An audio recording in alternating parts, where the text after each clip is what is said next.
Kamera ready, sound ready, 3, 2, 1, action. Assalamualaikum warahmatullahi wabarakatuh. Perkenalkan, nama aku Hina Syufarehan dengan NIM 441230026 dan ini rekan saya. Aku Salsabila Nurkhalifah dengan NIM 444123018. Dan aku Fadila Kubra dengan NIM 441230032.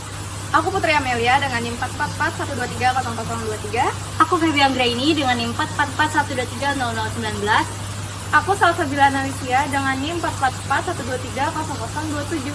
Aku Nidawaya Rohma dengan NIM 441230021. Aku Susita Maharani dengan NIM 444123029. Aku Giskalia dengan NIM 44412300037. Kami dari kelompok 2 kelas 3J ingin mempersembahkan sebuah video tentang tanaman pakcoy di Greenhouse Buah Gede. Stay tune. Tujuan dari kegiatan ini ialah untuk mengetahui bagaimana sistem budidaya yang dilakukan oleh petani, kendala yang dihadapi, serta usaha dan hasil yang diperoleh oleh petani. Selain itu, kami juga ingin mengetahui harapan-harapan petani kepada pemerintah serta perguruan tinggi agar pertanian di daerah Ketakan ini bisa lebih maju dan berkualitas dan berkelanjutan. Untuk mengetahui lebih lanjut, kami melakukan langsung wawancara dengan salah satu petani hidroponik lokal di daerah ini. Mari kita simak hasil wawancaranya sebagai berikut.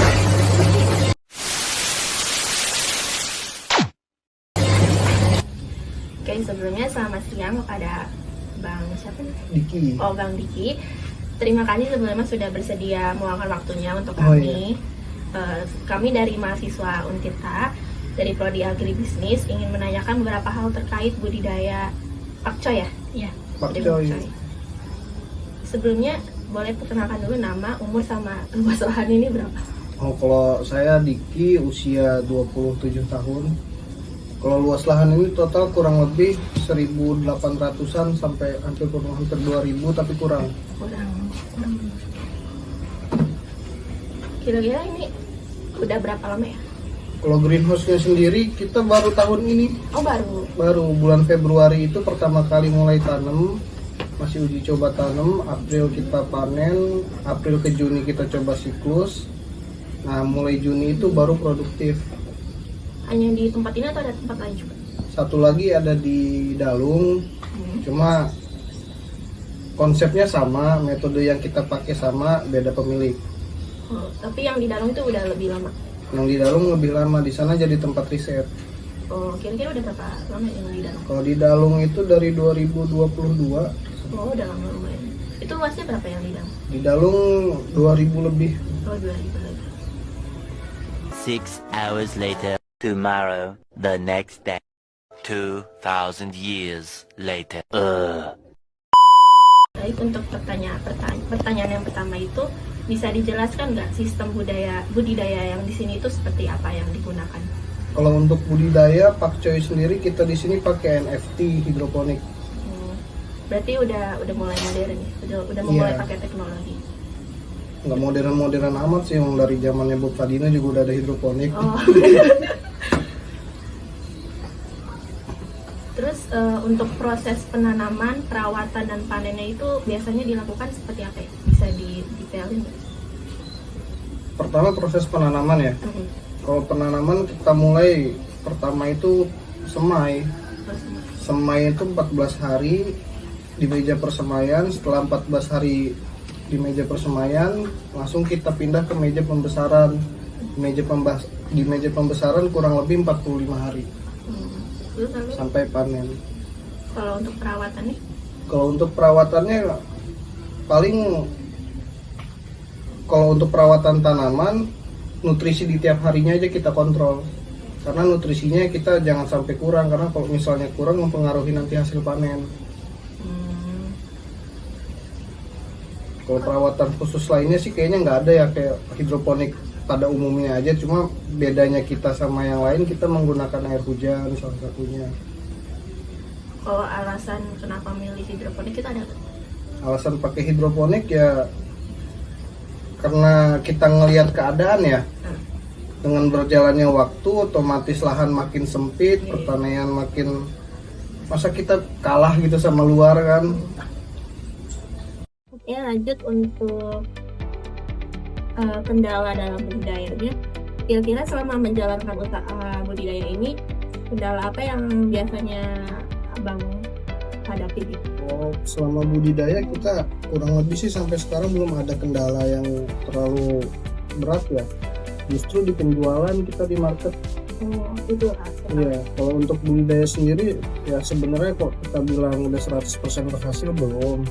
Tapi kendalanya itu lebih terstruktur dan bisa diatasi dengan mudah lah gitu. Kecuali untuk marketnya ini sendiri kita yang belum ketemu. Tapi kalau kayak kendala dari cuaca, terang itu aman. Karena kita di dalam greenhouse, insya Allah sih aman. Walaupun nggak 100% aman ya.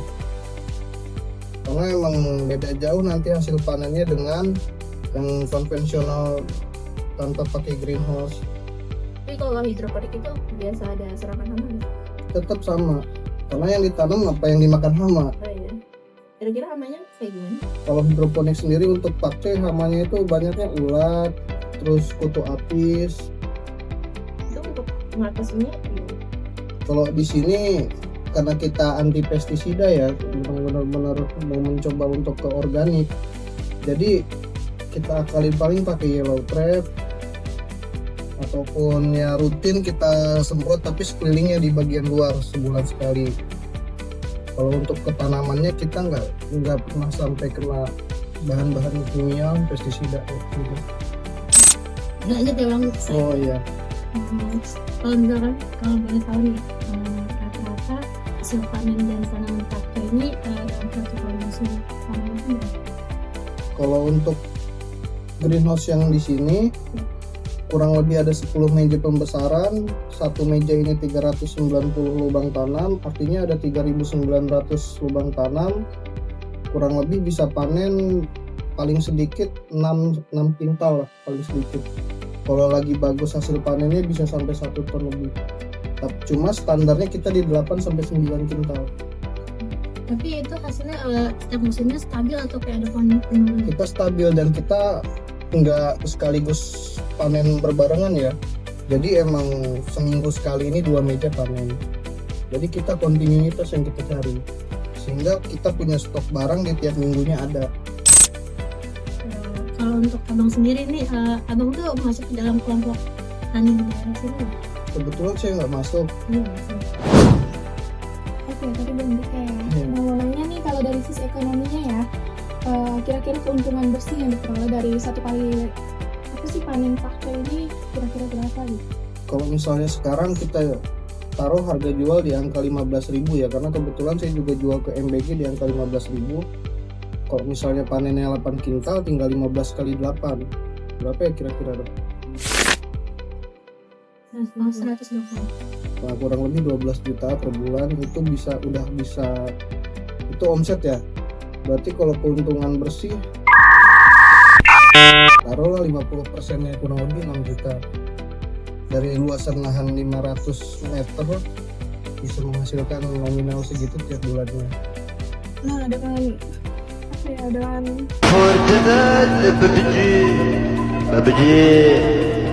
keuntungan segitu tuh menjanjikan ya untuk tetap menjalankan itu. Sebenarnya namanya usaha kita nggak ada yang full menjanjikan, apa kita tetap usahain kan. Kalau dibilang menjanjikan prospek kedepannya ya bagus, kalau dibilang menjanjikan banget ya nggak juga. Yang penting jalan. Nah, kalau untuk yang terakhir nih, pertanyaan terakhir itu harapan dari Bang Dika. Kira-kira pemerintah atau perguruan tinggi seperti kami ini ya, agar bisa membantu petani di daerah ini apa gitu? Sediakan saja akses distribusi dan sediakan juga ya, intinya petani itu nggak usah diurusin soal budidayanya, yang penting hasil daripada budidayanya. Gimana kita mau sejahtera kalau kita selalu jual barang ke tengkulak? Harga di pasar pakcoy 15.000, petani jual ke tengkulak berapa? 3.000, 4.000. Nah, harusnya peran akademisi, peran pemerintah yang menjembatani itulah supaya petani bisa langsung ke end user, ke pengguna. Jadi sama-sama menguntungkan.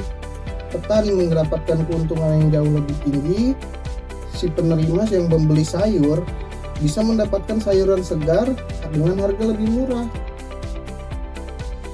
Kalau untuk di budidayanya sendiri sih petani juga bakal ngulik segimanapun ya, walaupun mereka minim informasi, terus